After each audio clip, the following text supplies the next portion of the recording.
This way, usapang matino. Lumabas yung ICI 94, EO 94. Walang budget. Okay. Kumbaga, o lumabag ka sa gera, solve mo yung problema, hindi ka naman binigyan ng armas. Ayaw, di ba? Ano nangyari sa'yo? Di nakatiwangwang ka.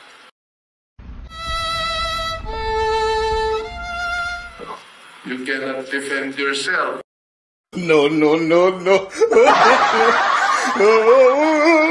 You have no powers. Mag-imbita ka kung ayaw pumunta. Wala ka nang magagawa. You don't even have submitted powers.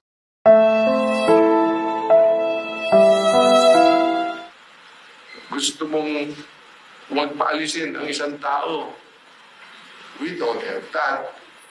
We have to go to court for a whole departure order. O ano nangyari? Nakaalis. Sisisihin pa kami doon. Punching bag ka na naman. Help me! Ayaw, di ba? Hindi nyo pinigilan. Wala nga kaming power to stop that guy from leaving. Dahil ang lalim na ng problema.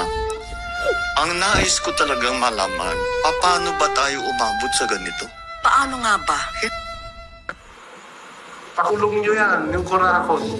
Wala naman kaming power na magpakulong. O di, sino sinisig? ICI. Ang tagal nyo. You must be protecting the big fish. You must be protecting somebody. So, binato ng lahat sa ICI. That's what I meant.